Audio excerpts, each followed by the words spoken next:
Em seguida, apresentam-se as hipóteses. E aí, lembrando, as hipóteses são respostas possíveis ao problema.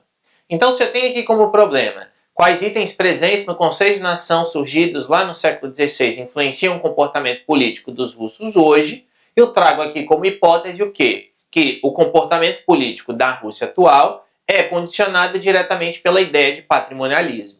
Né? E aí eu faço aqui uma pequena definição na própria hipótese do que é o patrimonialismo, que é um dos componentes fundamentais do conceito de nação da maneira como o mesmo se desenvolveu na Rússia.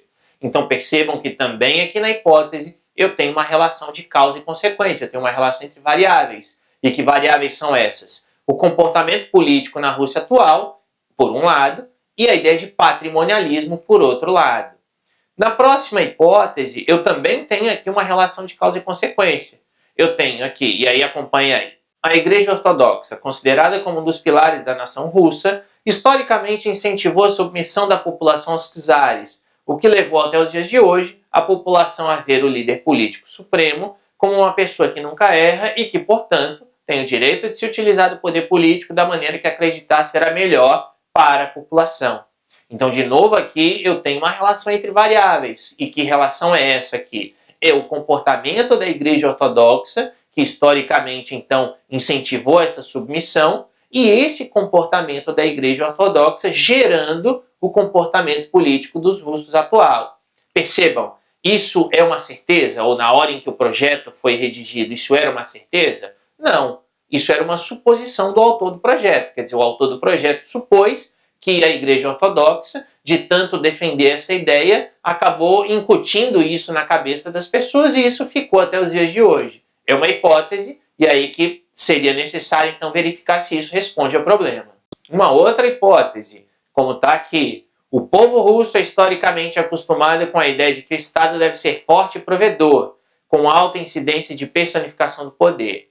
Nesse sentido, a população russa não vê nenhum problema em abrir mão dos seus direitos políticos para, em troca, obter benefícios, entre aspas, vindos do Estado, tais como a manutenção da ordem. De novo, uma relação entre causa e consequência, qual seja a ideia de que, na história, os cidadãos russos se submeteram ao Estado com muita frequência, então, por esse motivo, hoje, o comportamento também é de submissão ao Estado. Existem ainda outras hipóteses que vocês podem dar uma olhadinha e estão lá no material de vocês. O material, não se esqueçam, está aqui na descrição desse vídeo. Então vocês podem dar uma olhadinha e perceber de que forma existem essas relações entre variáveis nas hipóteses e perceber também como essas hipóteses são respostas possíveis ao problema apresentado. A última parte desse exemplo diz respeito às variáveis. Então lembrem-se de que as variáveis elas devem ser apresentadas e definidas no seu projeto. Então eu tenho aqui uma primeira variável que é o comportamento político na Rússia atual, que é definido como a visão política dos russos na atualidade, se os mesmos votam de acordo com padrões democráticos ou de acordo com padrões ditatoriais. Ou seja, é uma variável qualitativa, porque eu vou buscar aqui analisar não necessariamente números, mas sim motivações desse comportamento político. Outra variável é a própria ideia de patrimonialismo. Lembrem-se que essa variável aqui estava presente em uma das hipóteses que eu apresentei anteriormente. Então aqui eu venho e defino o que é a variável patrimonialismo. Depois se tem a própria variável que é o conceito de nação. O que é isso? E aí a variável é aqui definida.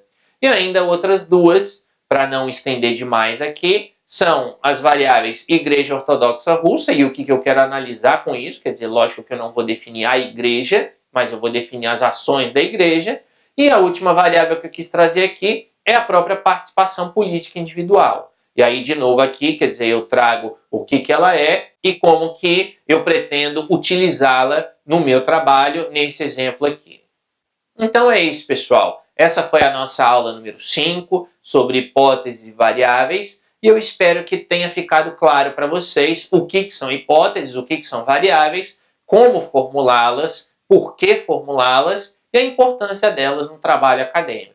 Se vocês tiverem alguma dúvida, não se esqueçam de deixar essas dúvidas aí nos comentários desse vídeo, que eu retorno aqui e vou responder aí para vocês, tirar as dúvidas que vocês tiverem acerca desse tema. Não se esqueçam também de curtir o vídeo e de indicar o meu curso para outras pessoas que vocês acreditem aí, que vocês vejam que têm interesse na área da metodologia científica.